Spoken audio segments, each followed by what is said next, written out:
Hello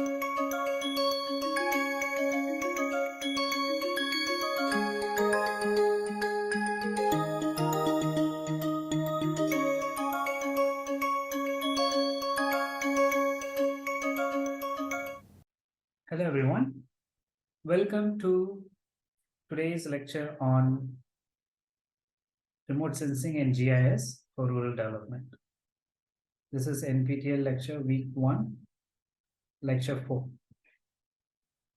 As I indicated throughout this week, we want to sensitize you on what rural development means, how it is a multidisciplinary approach, and how we need to look at it with different lens so that we understand that remote sensing and GIS can be an effective tool for rural development. In the past lectures, we have seen examples from water security and its role in rural development. In today's lecture, we will include some learnings from lecture 3, which was on food security for rural development. So we had water, we had food. How does it get to the public? Through infrastructures and stuff, transportation. So there are multiple other parameters that are needed for rural development. It may not be as important as water and food, but it does holistically play a role. So let's look at today's lecture topic. As indicated, we wanted to look at agriculture and rural infrastructure issues. For any development to happen, we need to have optimum infrastructures. As humans evolved and livelihood developed, infrastructure has become a key. Let's take an example. During evolution, humans were mostly segregated along the river banks or in forest. The infrastructure was very less. The most advanced civilizations, which now they're finding in South India along the Kaveri Basin, and also in the Mohenjo-daro, Harappa, Indus civilizations, you would have seen infrastructures placed, drainage, roads, etc. So once these are placed, the development happens. Humans began to move from the riverbeds, from the forest into cities, make cities, urban cultures, etc. For this, infrastructures was key. However, the rural livelihoods were left behind. So now we're going to go back to rural infrastructures and agriculture infrastructures so that they can also develop. This has been taken up very importantly by the government of India, especially under one ministry which is called Ministry of Agriculture and Farmers Welfare. And they have created a lot of funds, more specifically the Agri Infrastructure Fund. You could see the logo that has placed below, the government of India's ministry logo, and the subsidy agency on giving funds for agriculture and infrastructure. So you have a house picture, and you have a farm and growing crops, etc. And you have shelters or a tractor, everything. So all of this is inclusive of infrastructure, and we have peace leaves around it. So the logo has been very importantly created, taking into account that agriculture and rural encompasses domestic houses also, food production, food security as in crop production, and storages for vehicles, transportation, etc. So as I've mentioned, it is an important aspect of rural entities For a long time, it has not been given the due credit, but slowly and effectively, the ministry is putting a lot of funds and mobilizing capacity to attain rural development in the agriculture and rural infrastructure area. Let's look at this infrastructure separated as agriculture and rural. You would see that rural encompasses agriculture, but just for your learning, so that you can apply remote sensing and GIS tool later, I would like to differentiate it here. So you have agriculture infrastructure. That includes the water resources. So water security, we have seen in lecture 2 and 3, is mostly on identifying water storage areas, looking at encroachments, those kind of things, right? Here, this is resources as an infrastructure. For example, irrigation canals, lakes and bunds. So these are man-made lakes opposed to natural lakes. Bunds which prevent water from overfilling out of the canal area, or protect your irrigation and keep the water inside the field. So these are infrastructures that are needed for water resources. The biggest infrastructure is your dams, right? So hydro dams are there for power, but also they store water, and that water is slowly released for irrigation. So this performs a key agriculture infrastructure. Also, there is two aspects, centralized and decentralized. Centralized is like a dam, and you hold all the water at one point and then slowly distribute it. Okay. Whereas a decentralized approach could be like small check dams, where instead of one large dam, you are putting it in different locations as a decentralized approach. So this agriculture infrastructure has become a very, very key aspect of development. What else comes under agriculture infrastructure? Land development. When we discussed food security, we mentioned that to increase the food production and crop yield, we need to intensify the crops, or we also need to increase the yield, and the least component was to get more land for agriculture, and that comes under land for development. Basically, the idea is to take barren land, deforested land, and convert it into sustainable practices like agroforestry, where you have a forest and some agricultural activities. Or you take a barren land and create agriculture in it. So if you go to the regions that I worked in, Dahod and other places in Gujarat, you could see some stretches of barren land. And they have become barren because the water resource was not there, or the soil fertility was down.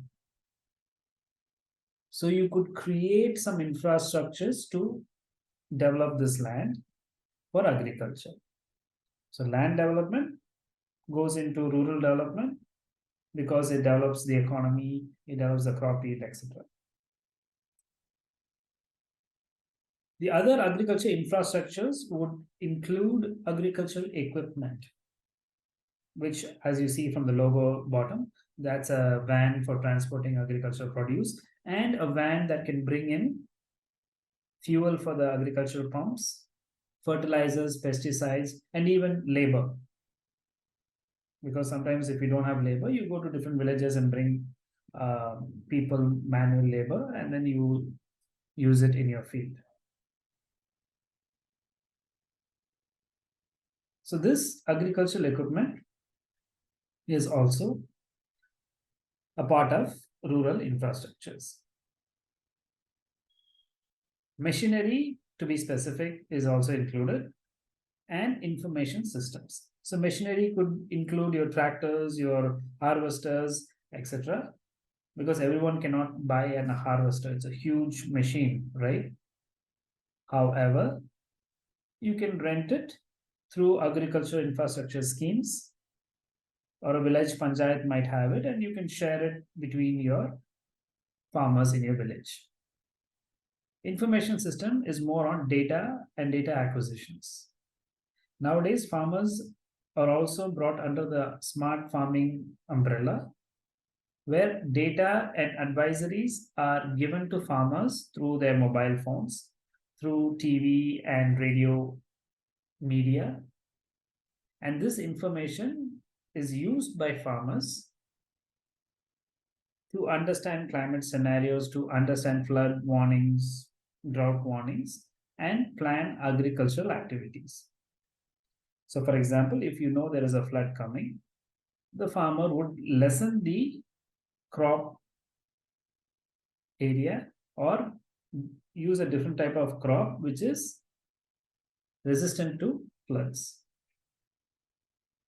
In another way, if the prediction is very high for a drought, then instead of putting crops for 100 acres, the farmer can, the village as a unit, can plan for 50 acres. So they can share the resources more effectively. So this is where data is converted to information, and information is used to take a decision.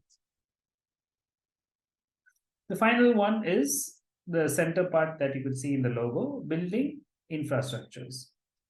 So this is also part of agricultural infrastructure, wherein building infrastructures include greenhouses, warehouses, small industries connected with agricultural production. For example, you will have some post-processing of harvested food crops, and then packaging, rice dehulling, millet dehulling, or making jaggery, or making ragi flour. All these can be small industries that are connected to agriculture production. Rather than taking your millet or your rice and dehulling in a bigger industry, they can do it where they harvest it, because the hull is also used for other aspects of agriculture or oil production. Greenhouses can also be differentiated as nurseries and a greenhouse just to grow crops. So if you go in certain areas along Maharashtra, you will see a lot of horticulture in greenhouses, because there's a big demand for fruits for the Mumbai city, right? And the fruits cannot grow every season, because Mumbai, for example, Maharashtra has a very good rainfall season, and then followed by hot summers and stuff, windy pre-monsoon, etc. So having the same fruit throughout the year, the demand is high, because Mumbai is a very vibrant, demanding society, which requires a lot of fruit and spinach and stuff, which cannot be produced every month in the normal setting. So a greenhouse can be erected. These crops can be grown in a sheltered environment. The price is high. Mumbai can pay the price, but the produce is needed, right? So that produce can come from greenhouses, which is protected from the climate elements. And inside they can have even water supply, sunlight, artificial sunlight supply, etc. Warehouses are houses, as I said, you can store your equipment for sharing, your houses for pumps and other oils and other things. So mostly machinery storing and sharing for between farmers. Silos and tanks are mostly for food crop storage. So once you've harvested it, sometimes the market is so low that the farmers are reluctant to sell it. Okay, they know, and they know for sure within 10 days the price will go 3 times higher. So what they will do, they will store it. They prefer to store it or later harvest the crop. Later harvesting can impact the quality of the crop. So normally they harvest in time and then they store it. They want to store it in silos and tanks, and those silos and tanks come under building infrastructure. These silos and tanks require a lot of instrumentation and energy and power. All this energy and power also come under agriculture infrastructure. For example, power needs to be supplied to keep the humidity under control in these silos and tanks. Otherwise, with excess moisture, the crop will lose. The last is energy production for and from agriculture, which means how do you give energy to agricultural activities is also part of infrastructure. So a key thing is you don't see nowadays power towers in cities. It's under the ground, cables, right? But in villages, you cannot do that. So there is towers, a big grid, and then from the grid, it goes to small poles, and then the poles are connected to your electrical equipment or a small powerhouse from where you can take power for your pumps, for your other electrically operated systems. So there is a lot of energy that is needed for agriculture, and that can be supplied effectively using agriculture infrastructure. So that infrastructure, the grids, the poles, wiring, everything comes under power for agriculture. The second aspect is there is also an energy that can be made from agriculture, and that is also an infrastructure. For example, biogas. A biogas plant is a big container where people collect the, for example, cow dung. They take the cow dung and also the waste water and etc., mix it well and put it into these containers, which is airlocked and kept under a pressure. And with that pressure and some microbial activity, you do get a biogas. And that gas can be used for consumption using pipes, which are connected to the rural cooking stoves and stuff. Or it could also be sold, but right now the quantity is not as big to be sold in market.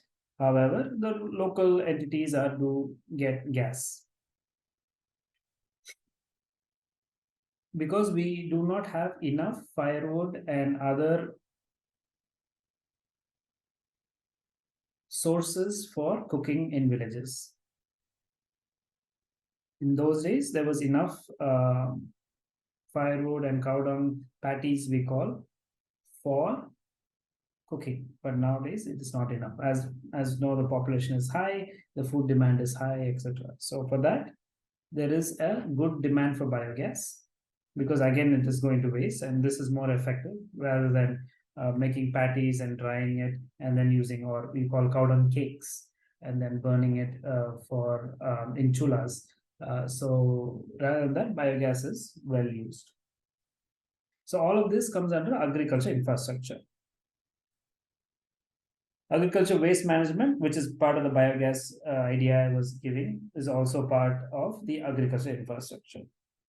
Another part of agriculture waste management system is how do you convert the waste into product. For example, you harvest rice, there's a lot of husk that is remaining.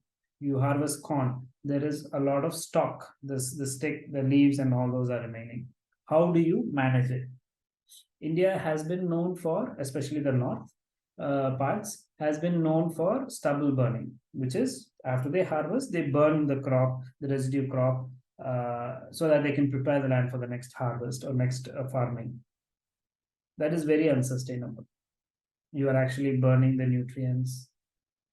And more importantly, the pollution, air pollution is so high. So Delhi pollution is really affected by stubble burning.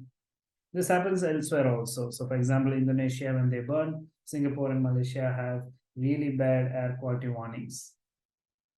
So how do you convert that into a resource is what agriculture waste management is about, and that requires agriculture infrastructure.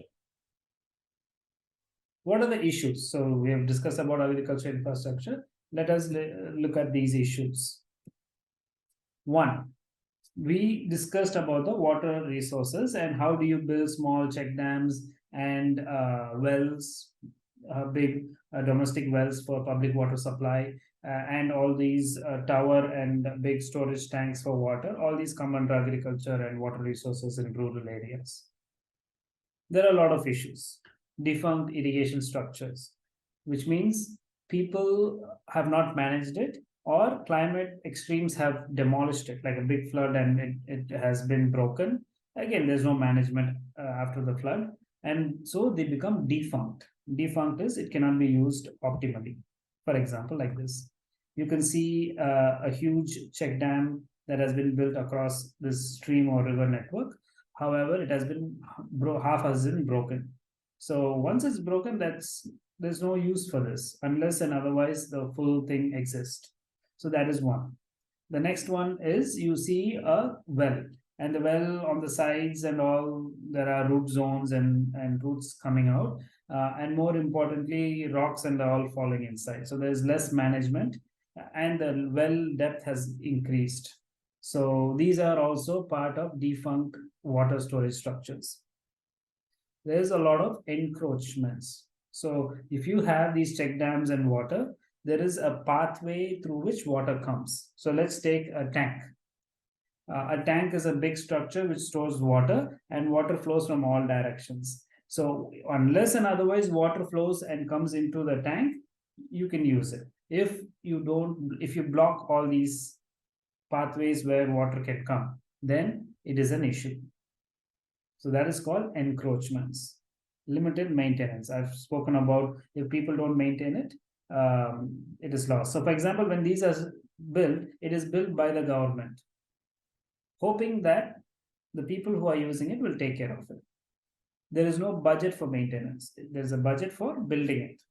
The people who are using it should take priority, take ownership, and then maintain it. But that doesn't happen. So there is a good idea to map all these structures and give the government so that they can know where development can happen. Land development, less understanding on land development or sustainable land development. So that is a critical issue in agriculture infrastructures. People want to just demolish and say it's going to be converted to agricultural land. That is not easy and that is not correct. Like for example, you cannot cut forest and then use it for agriculture. Agricultural equipment, machinery, and information systems, there is a lot of data analysis needed. There is need of data to look at what kind of equipment is needed, how many people are going to share, and what are the return of investment, ROI. So for this, there is a need of data which doesn't exist. For the building of infrastructure, energy, and waste management, there is lack of funds. As I said, it is very important system, agricultural systems, but the government cannot pay everything by themselves. So normally there's a subsidy given, 70% paid by the government, 20% paid by the people, and 10% from private agencies.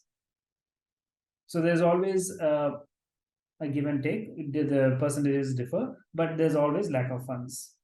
And where to put it. For example, this check dam, if you put it near a particular person's land, then the owner of the land gets more water, right? But no one will give their land for the river channel because they are losing the land. They want it next to the land, but not on the land. Okay, so these kind of issues are always there. That is what zonation is about, and the regions where to build infrastructures. There's always data gap that exists. So how to take care of the data gap, how to analyze the data with available data is key. And for that, this remote sensing and GIS course will definitely help. The next thing is rural infrastructure. So we have looked about agriculture infrastructures. In the remaining time for today, let's look at rural infrastructures. So there is an agriculture infrastructure, and that is always part of rural infrastructure. But on top of that, the non-agricultural thing can be added, especially domestic. So the rural entities' needs are combined here as rural infrastructure and issues. Let's take, for example, rural water supply. Please understand that the rural population gets much, much less water compared to an urban population. It is called liter per capita per day, LPCD. So the rural water supply is always less and has increase this connectivity through the very important schemes, ambitious schemes by the government of India. We have a rural water supply scheme through the Jal Jeevan Mission. But supply needs to increase. So there is pipe connection, but there is some issues with water supply, which means how much water is coming in. Issues not due to the processing of the water, but the availability of water. Okay, because if the lake or the dam is running out of water, where will the water come from? The pipe. So that is part of the rural water infrastructures. For example, these pipes, storages, etc. So there's still, even though pipe supply exists, you could still see kids and especially girl children walking with pots and buckets and these kind of storage containers to fetch water and then come clean the vessels and then go to school. So mostly they lose their school time. They're tired. They cannot read well. So this affects especially the women's empowerment. And there's a lot of studies on this. So it is very, very important. Rural housing, still a lot of people live in makeshift houses, mud houses, which do not stand for a flood.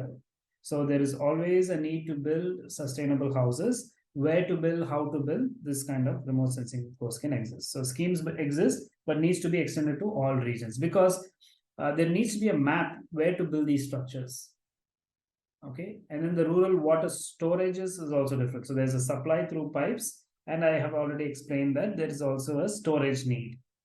So you have these containers to store water, but are they placed in right locations so that it is accessible to the kids?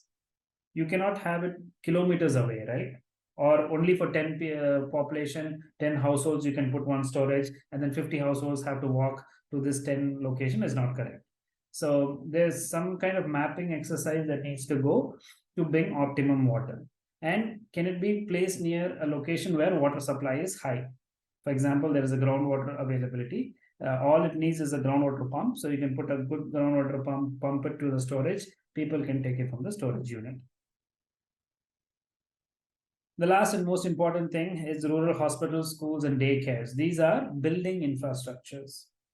In a lot of locations, still, the rural hospitals are limited or challenged because of construction issues. The schools are in not proper conditions, at least in my parts when I go to the field visits. You could see that the rural schools are not maintained properly. It was built well. However, the maintenance should have been started by the public who are using it. So there's no budgets for these schools to maintain. Daycares are important. You could see here still women working with their kids tied to them during tea plantation or agricultural activities. However, that is not good. If there is enough daycares, then the kids can go there, play, eat good Anganwadi food, and then get nutrition, get rest, rather than going with the mother for this work. So on one side, the mother has to work, but also take care of the kid. For daycare can help for that. So connectivity during COVID was really bad. The rural connectivity as an internet connectivity. So that's why schools had really faced a problem. And children had to walk kilometers to just get good signal and tower to take classes. This is a rural doctor who also an Anganwadi location where you can see that there is a ration with nutrition food packed for people, but are they placed in right location so that it's accessible for the people is key. Location and accessibility is always key. The last thing which I would like to stress on is the sanitation. Sanitation comes from water. If you have clean, good water, you can clean yourself, keep healthy, keep neat so that diseases don't occur. Especially diarrhea has been a big cause for child mortality in rural India. It's very shocking. So that aspect can be brought down considerably if we can map the water resources and from where the water can be supplied to the rural villages. The last is rural roads on this segment. You could see the last picture here, which is right next to the rural roads. A lot of roads have been lost due to erosion, rivers cutting through, dust and roughness. So typical problems on gravel roads, but that is what you can find mostly in rural villages. The maintenance is bad, or sometimes it's quickly done, not properly laid. So it has to be mapped. It has to be mapped because these are the roads that bring food produced from rural entities to cities and villages, right? So it is very important to construct these rural roads and map them to sustainable locations so that you can access these roads through ease. And these are the roads that also supply to your transportation needs, buses, which can take you to hospitals, schools, daycares, and most importantly, the food produced from the villages to the market. So I remember when I was in my village days, when I was going to college, the same bus, which is at 6 o'clock or 6:30, the bus would take the early school going kids and college going students like me, along with all the produce from the local village. So the bus would be having only half the seats, and the half was kept for people to put the produce to go to market. It was a special bus that ran in the morning. So I would say that my village was blessed with good road and good bus connectivity. Maybe extra buses could have been released, but that depends on the route and the use of the buses. But there are many villages without this connectivity. The road has to be well maintained, and once the road comes up, the bus and bus stops can come, and that can create more connectivity from the rural village to the market, higher education for the kids, better hospitals. The rural hospitals are good, but for example, you need to do a surgery, you need to do some higher end activity for medicals. You have to come, test, blood test, ECGs, and specialist for consultants. You need to come to the city, right? So for that, there should be good rural roads. I cannot stress the fact about roads. Roads are as important as any other rural infrastructure. We had very good rail connectivity. The rail connectivity was very good because of the business opportunities that the British wanted to do. So this was pre-independence rail connections, I'm saying. They laid a lot of railroads. Why? Because they wanted to connect all the parts of India for business. But right now, we need to concentrate on creating local business and local rural development, for which rural roads are important. And as I mentioned, these roads also connect you to the train stations and other stations that take you elsewhere across India. So this is important. These are the rural infrastructures which are part of agriculture, but on the overall, it is also for health, storage, education, accessibility, communication, etc. It is also part of it. So with this, I would like to stop today's lecture. We have looked at rural infrastructures and agriculture infrastructures. Agriculture is a subset of rural infrastructures. And it's a very specific on food production, whereas agriculture infrastructure could encompass everything, along with, most importantly, the rural population. With this, I would like to stop today's lecture. I will see you in the next lecture. Bye.